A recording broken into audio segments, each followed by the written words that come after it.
Chomandos, caras chomandas, é com satisfação que volto a interagir com vocês na forma de videoaula. No âmbito desta disciplina, particularmente na terceira parte da disciplina de metodologia da investigação em psicologia positiva, do curso de pós-graduação em psicologia positiva. O assunto de hoje é informação e conhecimento científico. A videoaula está dividida em três partes. Na primeira parte, falarei brevemente daquilo que caracteriza a informação, também falarei brevemente daquilo que caracteriza o conhecimento. Farei uma breve revisão sobre o conhecimento científico, tudo isso pensando no trabalho final que vocês vão realizar, não é? Que também tem uma preocupação, que é produzir, transformar esse trabalho final num artigo científico. A informação e o conhecimento são dois assuntos de extrema importância e estão inseridos no campo da chamada ciência da informação. Hoje em dia, há muitas pessoas, portanto, interessadas neste assunto, né? Tá? Conhecimento, informação, no campo da ciência da informação. A ciência da informação é uma área interdisciplinar, ela é pós-moderna, ela envolve várias áreas, né, que lhe dão sustentação, né? Portanto, essas diversas áreas, né, elas envolvem atuações de profissionais como engenheiros, bibliotecários, químicos, linguistas, filósofos, psicólogos, no nosso caso, temáticos, cientistas da computação, homens, até homens de negócios, entre outros profissionais, segundo Sara Cevic, num trabalho publicado em 1996. Se a informação é portanto, faz parte da ciência da informação, então a ciência da informação tem que ter o seu objeto de estudo, toda ciência tem que ter o seu objeto de estudo. Então, a ciência da informação tem como objeto de estudo a informação é objeto de estudo da ciência da informação. Quando se fala da informação, não necessariamente está se falando do conhecimento, a informação é um requisito para se conhecer algo, não é? O conhecimento, ele é representado, tá? Portanto, a representação do conhecimento é premissa fundamental para a apropriação da informação. Nós somos seres humanos e uma das características fundamentais dos seres humanos é o simbolismo. Nós somos animais simbólicos.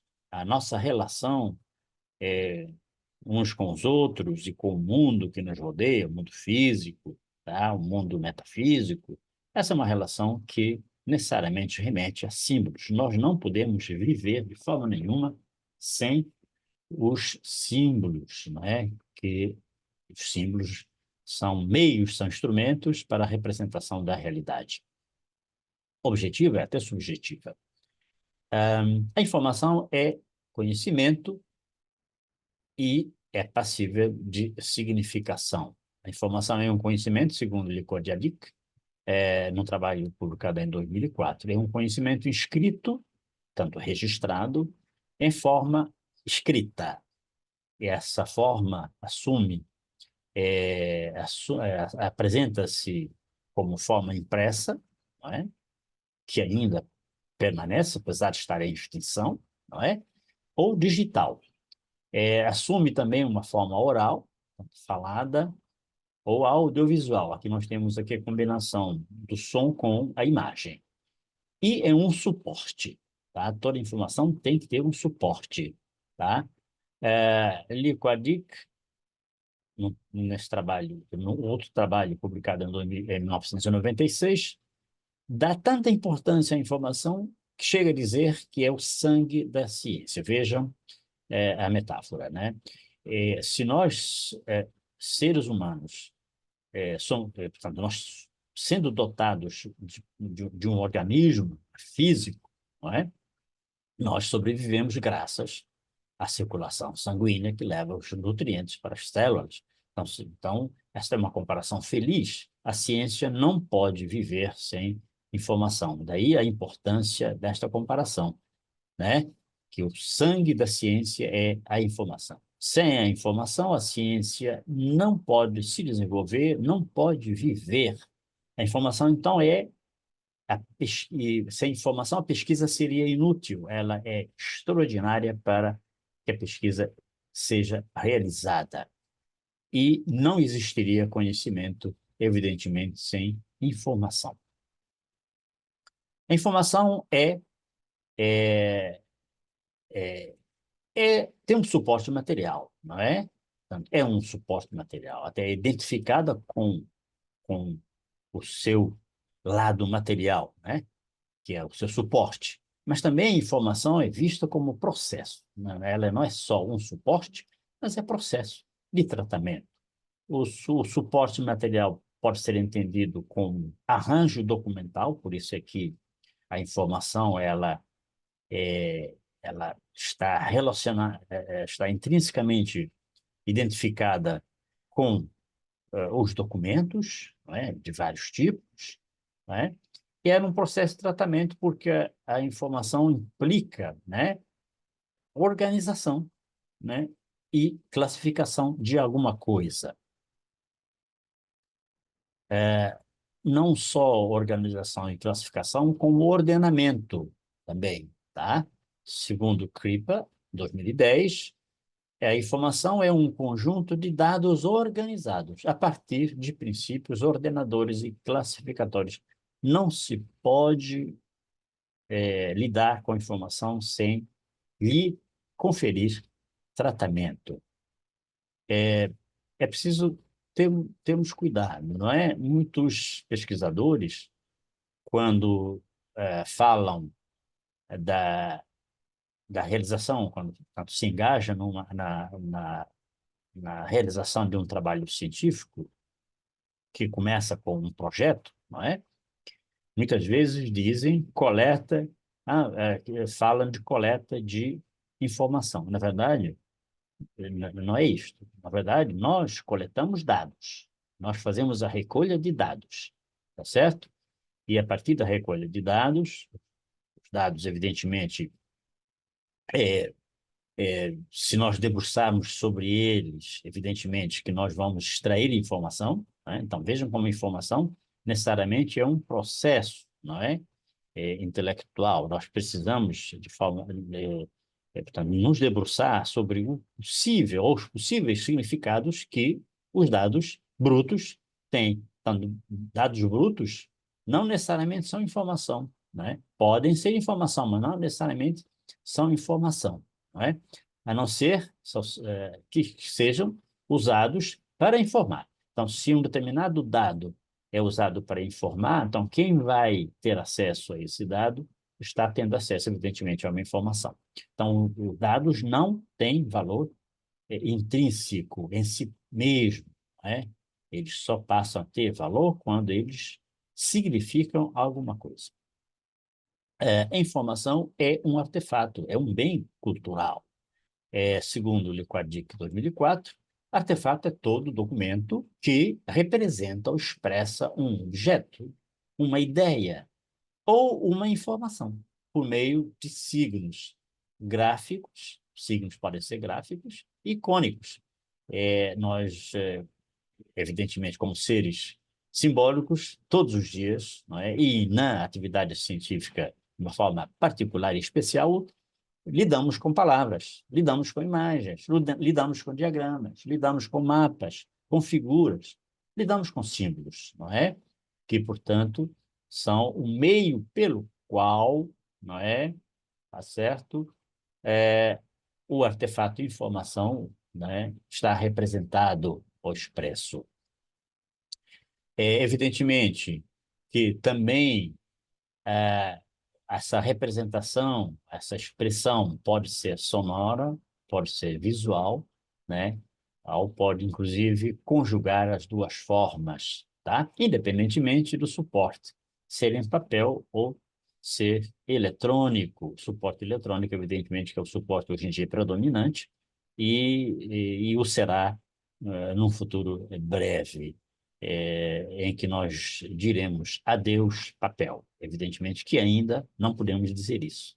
Ainda somos obrigados a usar papel para não só codificar informação, como também para extrair informação, decodificar.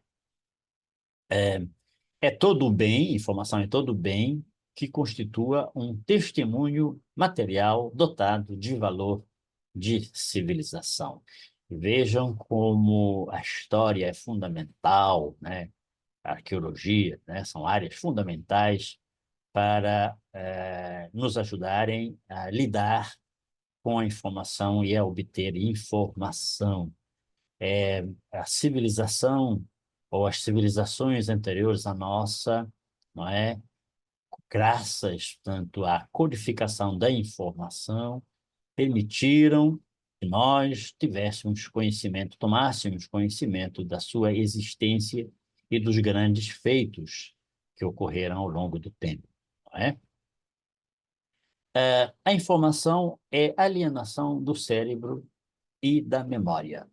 O que é que isso significa? Segundo Pacheco, no trabalho publicado em 1995, a informação pode ser utilizada num contexto diferente daquele para o qual e no qual foi produzida. Vejam, nós conseguimos tanto abstrair-nos da realidade material, física, certo?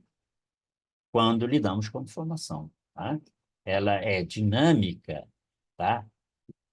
E isso é em decorrência do fato de ser rápida a sua atualização e rápido o seu acesso, principalmente hoje, por causa dos meios eletrônicos disponíveis e aí da internet, e também graças ao seu uso. A informação é algo que tem existência no espaço, evidentemente, tem existência no tempo, daí o caráter histórico da informação, e está em movimento. São, portanto, uma forma de nós sintetizar aquilo que acabei de dizer. O que caracteriza conhecimento? Tá? Conhecimento é uma construção mental, é um construto. Né? O conhecimento é uma construção mental, né? Segundo Cassirer, 1986. O seu termo designa tanto a coisa conhecida, tá? Aqui estamos falando, portanto, do aspecto objetivo, né? da, do conhecimento, quanto o ato de conhecer. Aqui estamos falando do papel do sujeito quando se debruça, tá certo? Na construção, ou para a construção do conhecimento. Neste sentido, então, o pensamento possui um papel importante no processo de conhecer. Não se pode conhecer sem pensar, sem refletir, sem significar, porque há um pleno domínio no manejo dos conteúdos empíricos, graças ao pensamento, a capacidade, portanto, humana, não é, de refletir sobre a realidade, extrair dela informações que, por sua vez, levam ao conhecimento, né? Portanto, é preciso levar em conta este fato, papel subjetivo, tanto do conhecimento. O conhecimento é proveniente da informação, isso é importante dizer, então, daí a relação entre tanto conhecimento e informação, e daí relação entre conhecimento, informação e dados, né? Tanto aqui estamos voltando para trás, né? O conhecimento provém da informação de maneira similar como a informação provém de dados. Então, vejam, nós partimos de dados, tá? Para obter informação e da informação para construir o conhecimento. Então, o conhecimento é a compreensão do significado do dado como informação. De forma sintética, então, está aí. O dado gera a informação permite por meio da compreensão, tá? Sobre a compreensão, portanto, que é um ato subjetivo, permite, portanto, o conhecimento. Dado gera informação, a informação gera conhecimento, tá? Porque o conhecimento é compreensão do significado do dado. Então, quando o dado é significado, é o ressignificado, daí temos um conhecimento ou um conhecimento que é modificado, ressignificado. Dado, informação, conhecimento. O conhecimento é mistura de experiência e de valores. O conhecimento envolve todas as dimensões da realidade. É um processo de geração, portanto, o processo de geração do conhecimento pela informação não deve ser redutível como somente um processo racional, tá? Portanto, não é só um processo racional, evidentemente, mas envolve todas as dimensões da realidade, né? É, Portanto, essas dimensões da realidade, quais são? Nós temos a dimensão sensorial, né? Então, vejam que eu disse que o pensamento é fundamental no ato de significar a informação, mas não significa que este ato de significar a informação se reduz à parte cognitiva. Ela envolve também a parte sensorial, não é? Ela envolve a intuição, ela envolve o afeto, ela envolve a racionalidade, evidentemente, e envolve também aquilo que se chama de é, transcendentalidade, tá? Que é a integração com o universo. Então, aqui estou querendo previamente dizer para vocês que conhecimento é algo que tem várias dimensões. Então, o que nos interessa particularmente aqui é o conhecimento científico. Este é o objetivo da disciplina. Este é o objetivo do curso, é que vocês tenham um preparo, evidentemente, científico, né? É claro que podemos, a partir desta formação de vocês, realizar várias ações que não são necessariamente científicas, evidentemente, tá? Agora, o objetivo da disciplina é que vocês, evidentemente, estejam preparados, estejam munidos de informações de preparo para a realização com êxito do trabalho final. E nesta parte da disciplina, né, o objetivo fundamental é que vocês possam ter todas as condições, tá, para a realização do trabalho de conclusão de curso, como eu disse, que terá como compromisso ser transformado num artigo científico para publicação. Bom, fazendo aqui uma breve revisão a respeito do conhecimento científico, necessariamente preciso tecer considerações sobre três aspectos. O conceito de ciência, não é novidade para vocês, é para aqueles, portanto, que evidentemente, que já têm uma formação graduada e fizeram um trabalho científico, então não é novidade, mas é uma revisão.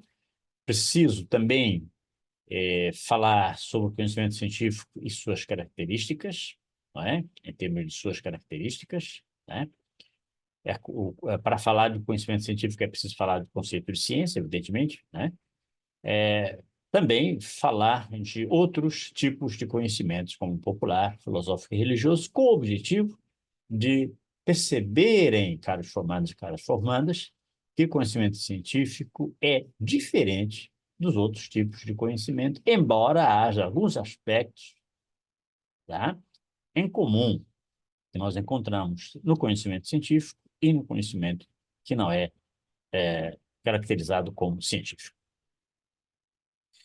É preciso, então, ir às origens. Qual é a etimologia, né, da palavra ciência? Em termos etimológicos, ciência vem da palavra latina, ciência, né, começa com essa, evidentemente, que é conhecimento. A Universidade de Cabo Verde foi muito feliz ao usar, não é, um slogan, né, e continua usando esse slogan no seu site, nos seus documentos, que é: a ciência é o caminho, e usa isto em latim: ciência via est. A ciência é o caminho, né? Então, a ciência, né, vem da palavra latina ciência, que significa conhecimento. Interessante, não é? Tá? Cognoscere, conhecer, né? É, bom, depois, com o tempo, e hoje em dia, todos são unânimes em dizer que ciência é acumulação de conhecimentos sistemáticos, sistematizados, acumulação de conhecimento, certo? Então, o conhecimento hoje que temos a respeito de uma determinada realidade não, não surgiu do nada, né? Esse conhecimento atual é um conhecimento que é, vem sendo produzido há muito tempo, não é? Então, hoje temos um acúmulo, né? Um volume grande de conhecimentos, mas evidentemente, que foram produzidos ao longo do tempo, até que hoje temos conhecimentos mais avançados acerca do determinado assunto, mas é o acúmulo do conhecimento que vai gerando o conhecimento, muitas vezes conhecimentos simples, com algumas lacunas, que vão ser depois transformados em conhecimentos mais efetivos, mais avançados. Tanto conhecimentos sistemáticos, né? O conhecimento científico é um conhecimento que os autores dizem como um conhecimento certo, tá? Do real, né? E ele é obtido pela investigação científica de suas causas, tá? Não se pode conhecer cientificamente um assunto sem saber quais são as suas causas. E até, devo acrescentar, quais os efeitos, quais as consequências que um determinado fenômeno produz, tá? Conhecer como um fenômeno surgiu, né, a sua etiologia, tá? É importante, mas também é importante saber que efeitos pode provocar, não é? Se não fosse assim, nós não estaríamos hoje amparados, né, protegidos, né, a respeito de muitos males que podiam colocar em causa a nossa existência, né? Muitas doenças hoje foram conhecidas ou são conhecidas por causa da produção do conhecimento científico, por causa da investigação científica.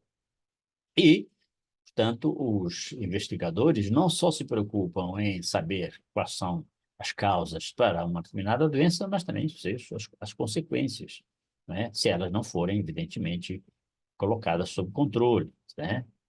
O tratamento para evitarem, para serem evitadas as consequências. Agora, conhecimento científico tem suas características, não é? E, e uma delas, tá? E vamos ver eu vou apresentar para vocês daqui a pouco, mas antes gostaria de dizer que é um conhecimento diferenciado do resto, dos outros tipos de conhecimento, que há vários tipos de conhecimento, né? Aqui estamos sintetizando conhecimento científico, conhecimento popular, conhecimento filosófico, conhecimento religioso. Quais são as características do conhecimento científico? Quais são as características do conhecimento popular, filosófico e religioso?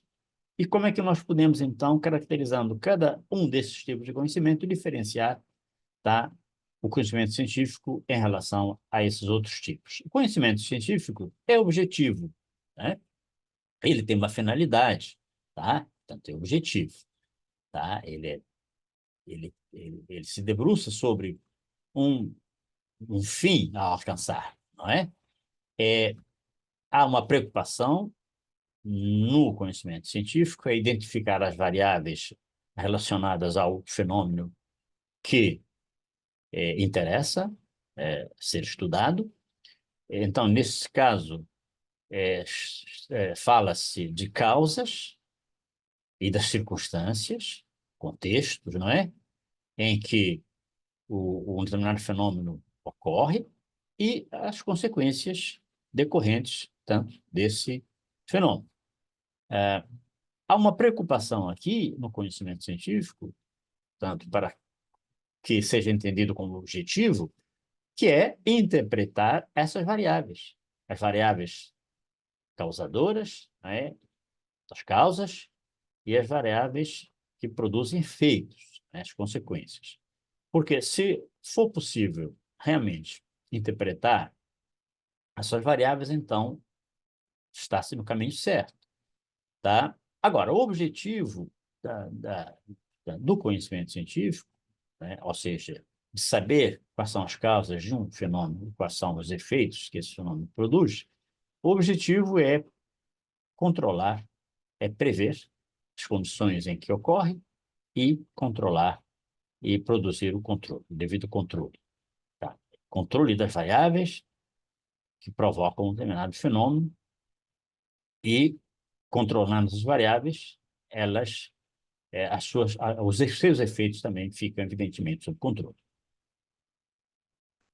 Agora, além da objetividade, o conhecimento científico é factual.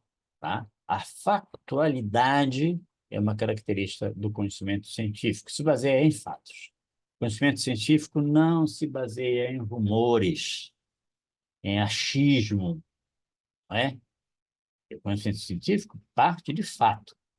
Se um determinado fato ocorre, né, se há uma determinada ocorrência, né, indubitável, então está se falando de fato.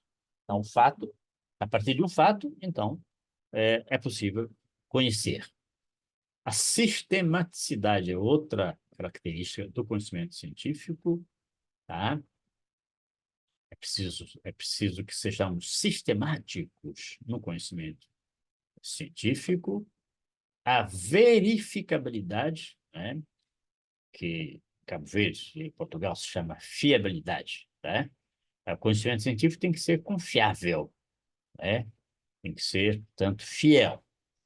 É preciso também considerar outra característica, que é a proximidade com a exatidão. Por que que faço questão aqui de trazer esta característica para vocês? É porque muitas pessoas pensam que o conhecimento científico, tá, é exato. Ele não é necessariamente um conhecimento exato. Ele não é exato. É exato até um certo momento, até uma determinada época histórica, tá certo? Ok? O contexto histórico, né? Uma determinada fase de desenvolvimento humano, né? Nessa determinada fase, um conhecimento pode ser o que oriente as pessoas, oriente os governos para a tomada de decisões.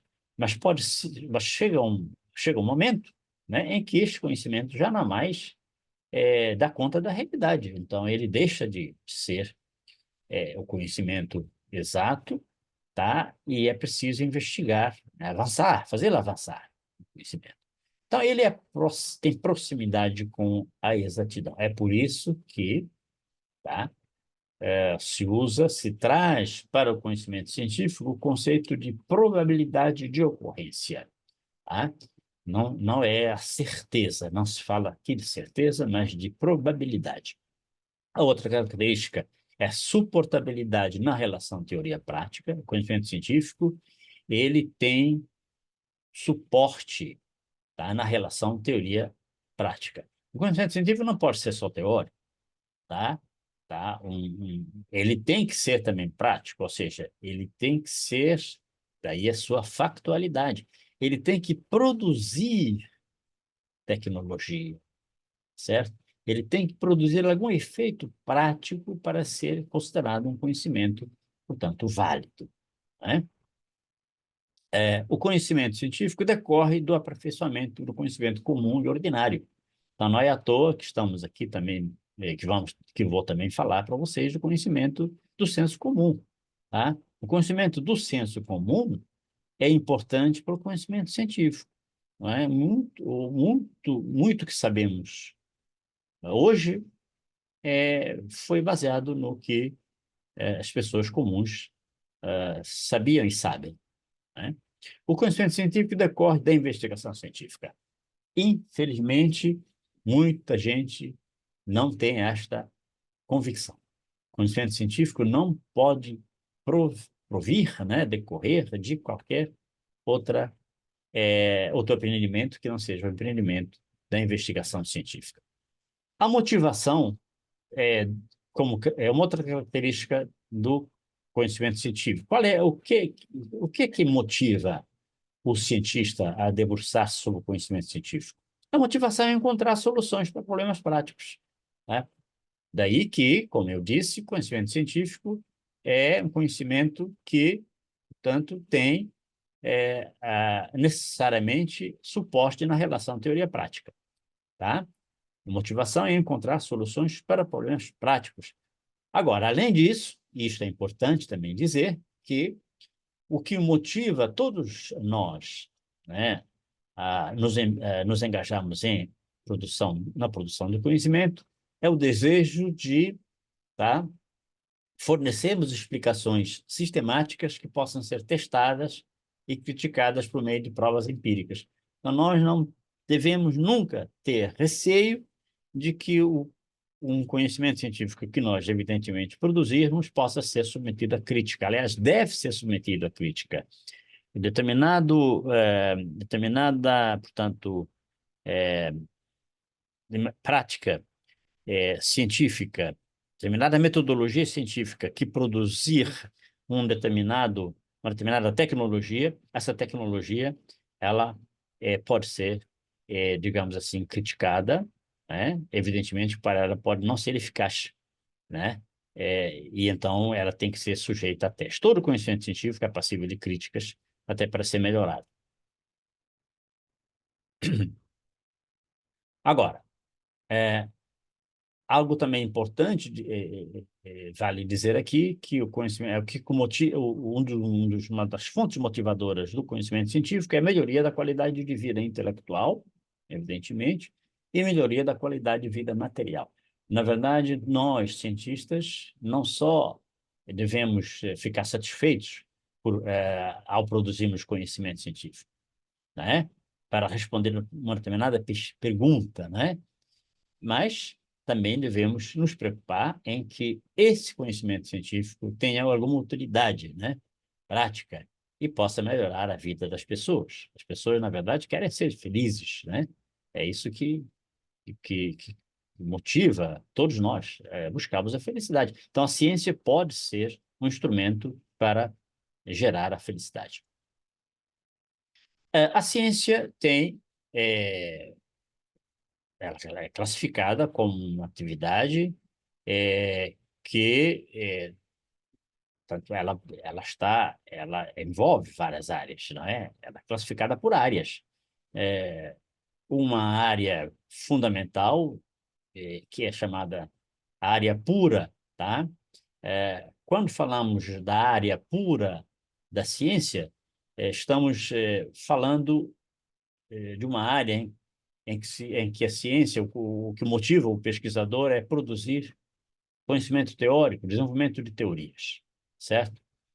Então, há pesquisadores que se interessam com a chamada pesquisa pura ou pesquisa básica. Também há outra classificação, é a ciência chamada ciência aplicada, ou as ciências aplicadas, tá?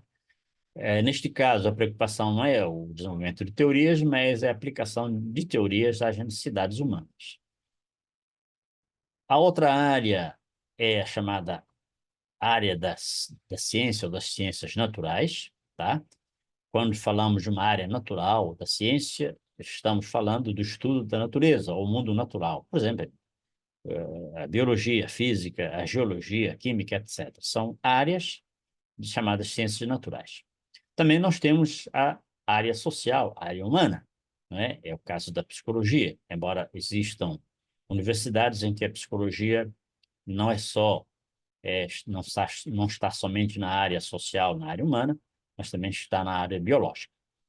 A área social ou humana da ciência caracteriza-se como área em que se estuda, tá, o comportamento humano, tá, e a sociedade. É o caso da história, da sociologia, das ciências políticas, do direito, filosofia, letras, educação, economia, etc. A área das ciências biológicas debruça-se sobre o ser humano, estudo do ser humano, e dos fenômenos da natureza, por exemplo, biologia, medicina, odontologia e outras.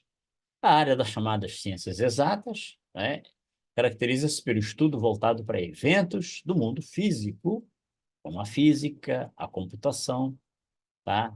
E outras áreas, a geologia, etc., que, por sua vez, utiliza a matemática como base.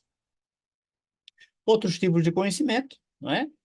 Que interessa aqui falar é, por exemplo, o conhecimento popular. O que é conhecimento popular? É um conhecimento caracterizado como valorativo, portanto, ele assenta-se em valores, não é? É um conhecimento reflexivo, porque permite, portanto, refletir sobre o fenômeno conhecido, não é, sobre o mundo. É um conhecimento assistemático, portanto, não é preciso que haja rigor, não é, os cuidados metodológicos que os cientistas têm, não necessariamente. É um conhecimento verificável? É verificável. Aquilo que o povo sabe é prático, não é? E é passível ser verificado porque produz resultados, não é? Antes de existir a ciência, o homem já conhecia muita coisa a respeito da realidade, muita coisa do mundo, né, em várias áreas, e isso foi útil tem sido útil para a humanidade. É um conhecimento também falível, porque ele não é um conhecimento certo, né, como o conhecimento científico é inexato. O conhecimento filosófico é outro tipo de conhecimento, também é valorativo, utiliza os valores, né, como aspectos do seu corpus, não é? É um conhecimento racional, evidentemente, é muito racional. O conhecimento filosófico, gostaria de dizer para vocês, caras formados e caras formadas.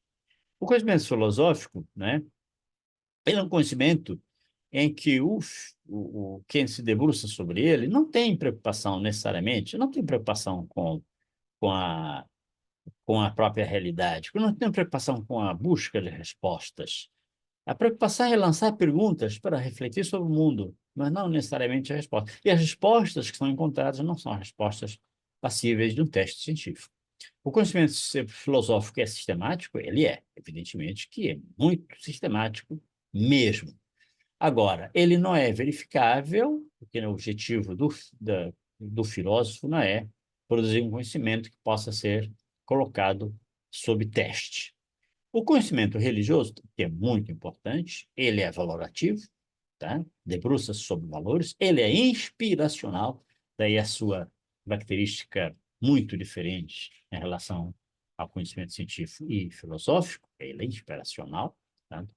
É, baseia-se em inspiração, ele é sistemático, evidentemente, muito sistemático, ele não é verificável segundo o ponto de vista científico. E não há preocupação realmente do conhecimento filosófico, religioso ser verificável. A fé, né, que é o firme fundamento das coisas que se esperam e a prova das coisas que não se veem, né, não pode ser objeto da ciência. Não é? A ciência e o conhecimento religioso, tá, partem de premissas diferentes, embora se possa defender que a ciência pode chegar à conclusão de que o conhecimento religioso é um conhecimento evidentemente válido. A ciência pode ser o atestado do conhecimento religioso. Muito bem. Falar de conhecimento e falar de ciência, falar do conhecimento científico só tem importância para esta disciplina se houver a preocupação com a produção do conhecimento, não falar do conhecimento como regra, mas falar do conhecimento como condição importante para o engajamento na pesquisa científica, que é o empreendimento que gera o conhecimento científico. Então, para falar de conhecimento científico, necessariamente é preciso falar das etapas do chamado método da pesquisa científica. Esse conhecimento científico, como eu disse inicialmente, só é passível de ser realizado por meio da investigação, por meio da pesquisa, então é preciso falarmos das etapas do método da pesquisa científica. A pesquisa científica é realizada porque há um método, há um caminho, não é?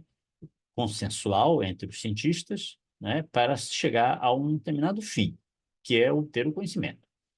As etapas do método científico envolvem o seguinte: o primeiro passo, né, é a escolha do tema, tá, relacionado ao assunto que se quer estudar, né? A segunda etapa é a revisão da literatura. Portanto, como eu disse para vocês, o que eu vou falar aqui é a título de revisão, de que vocês já viram. Então, a revisão da literatura. A justificativa, isso que eu vou falar aqui, tem a ver com um projeto de pesquisa e tem a ver com o relatório de pesquisa, que é o artigo científico. A justificativa, portanto, da escolha do tema, a formulação do problema, e o problema pode ser colocado na forma de pergunta ou perguntas, ou na forma de objetivo a ser alcançado. A outra etapa é a determinação dos objetivos, não é? Evidentemente, objetivo geral, os objetivos específicos. A outra etapa, a sexta etapa, é a etapa da metodologia. É nesta etapa que o investigador, tá, tanto apresenta os passos metodológicos, os passos que devem ser dados, né, os procedimentos a serem realizados para o alcance dos objetivos. Temos ainda a etapa da coleta de dados, ou recolha de dados, né?